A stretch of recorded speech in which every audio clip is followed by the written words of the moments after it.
Selamat pagi ya anak-anakku sekalian. Pada kesempatan hari ini Bu Guru akan memakai video pembelajaran ini untuk pembelajaran kita ya, supaya ada variasi.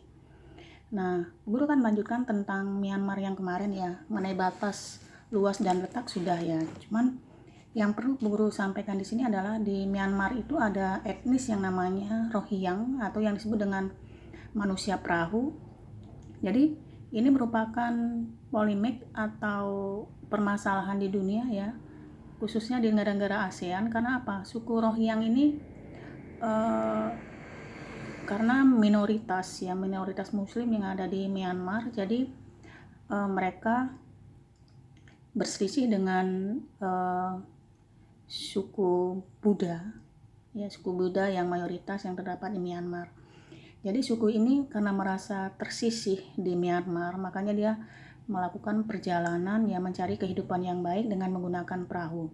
Kalau kalian buka di Google mungkin kalian bisa ketemu ya penghuni Rohingya yang ada di Myanmar. Kemudian yang perlu garis bawahi adalah tentang penduduk.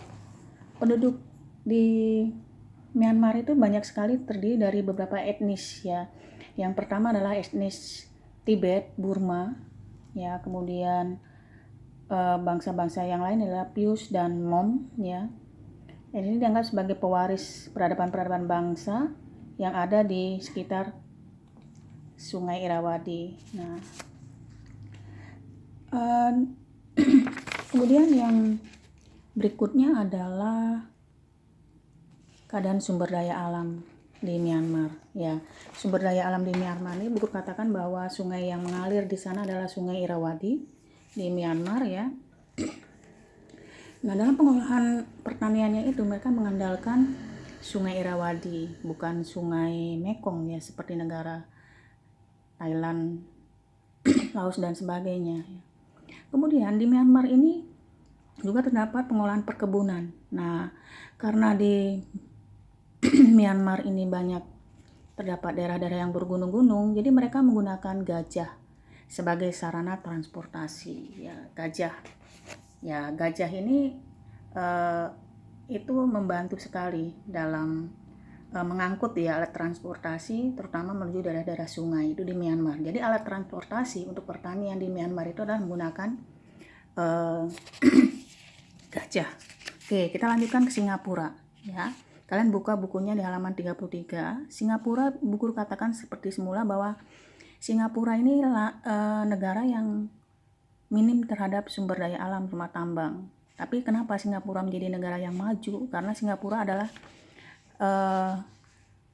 kegiatan perekonomiannya itu di bidang ekspor dan impor, industri dan jasa. Jadi walaupun kecil, Singapura adalah negara yang paling maju di kawasan Asia Tenggara.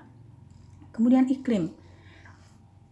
Ya, iklim di Singapura itu cukup beragam ya, beriklim tropis, lembab dan banyak turun hujan. Nah, hujan berlangsung dari bulan November Maret seiring dengan musim angin muson timur laut yang ada di daerah tersebut. Kalian bisa buka di halaman 34 ya. Tuh, kemudian perekonomian. Letak Singapura yang sangat strategis dengan jalur transit perdagangan berbagai produk dari berbagai negara dan lalu lintas lautnya. Jadi Singapura ini adalah suatu negara yang memiliki tingkat pendapatan atau devisa yang sangat terbesar di Singapura. Itu yang menyebabkan Singapura juga salah satunya menjadi negara maju ya. Mitra dagangnya dengan Indonesia adalah ekspor impor ya. Kemudian sumber daya alamnya ya, seperti buku katakan bahwa Singapura tidak memiliki sumber daya alam. Ya, kerjasamanya dengan Indonesia itu banyak sekali, APEC, WTO, ABD itu ya. Itu tentang Singapura. Kemudian Thailand ya, buku agak ngebut sedikit. Thailand kalian bisa baca sendiri di buku kalian, batas dan sebagainya ya. Di sini buku akan membahas tentang jarak ya, tentang bentang alam. Jadi bentang alam di Singapura ini adalah daerahnya berbukit-bukit ya. Daerah yang menjadi pusat kegiatan atau jantungnya negara Thailand adalah berupa dataran rendah di daerah aliran Sungai Chao Phraya. Jadi sungai yang terkenal di Thailand ini adalah namanya Sungai Chao Phraya. Ini adalah sungai yang dijadikan sebagai irigasi untuk daerah pertaniannya, ya. Kemudian wilayah Singapura itu yang merupakan daerah yang sangat subur itu ya, itu di dekat Sungai Chao Phraya. Ada juga Sungai Nan, Sungai Lembah Yom dan sebagainya. Kemudian yang lain ya, penduduk Thailand itu berjumlah cukup banyak sekali ya, tapi suku yang paling terkenal di Thailand itu adalah bangsa Thai ya. Sisanya adalah orang-orang Tiongkok, Melayu, Mongolia dan sebagainya. Kemudian perekonomiannya ya, Thailand tergantung pada bidang sama pertanian beras. Beras Thailand mungkin cukup terkenal ya bagi kalian. Nah, itu. Kemudian sektor tambang ya, tambang di Thailand ini juga cukup terkenal ya, penghasil timah terbesar di dunia. Jadi kalau perlu tekankan lagi bahwa di Thailand ini merupakan penghasil tambang timah terbesar. Kemudian wilayah paling utara dari Thailand itu dijuluki sebagai Golden Triangle, segitiga emas, dan merupakan salah satu penghasil opium terbesar di dunia. Selain timah, daerah bagian paling utara itu adalah dijuluki sebagai Golden Triangle karena segitiga emas itu penghasil opium ya terbesar di dunia. Tuh ya. Lanjut lagi tentang Vietnam. Ya, Vietnam juga sama ya, kalian baca batas, iklim dan sebagainya ya. Nah, di sini Vietnam merupakan salah satu negara yang berada di kawasan Asia Tenggara yang mempunyai wilayah kurang lebih 3.225 km persegi. Itu. Nah, secara geografis terdiri dari 5 wilayah daerah pegunungan, delta, barisan pegunungan Annam, kemudian garis pesisir pantai, delta sungai dan sebagainya. Ya, penduduk. Nah, penduduk di Vietnam ini secara etnisnya itu sangat beragam, homogen. Nah, ya.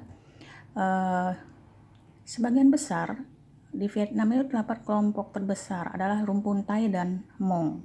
Itu adalah etnis yang ada di Thailand. Jadi perlu tekankan lagi bahwa di Thailand itu terdapat etnis Thai dan Hmong. Yang berbeda dengan bangsa Burma, etnos minoritas di Vietnam ini memiliki keinginan yang kuat untuk menjadikan negara bagian mempunyai kekuasaan. Tuh ya. Kemudian perekonomiannya, ya Vietnam juga sama ya, daerah pertanian. Nah, kemudian sumber daya alam. Nah, sumber daya alam, hasil pertanian utama di Vietnam itu adalah sayur-sayuran, buah-buahan, ubi, kemudian jagung, tebu, teh, dan kopi. Kalian bisa baca di sini di halaman 43 ya. Kerjanya samanya juga sama. Itu ya. Jadi materi mengenal negara-negara ASEAN itu guru rasa sudah cukup ya. Kalian bisa baca sendiri di buku kalian mulai dari Myanmar ya kemarin ya. Myanmar sampai terakhir guru bahas Vietnam ya. Udah selesai mengenal negara-negara ASEAN.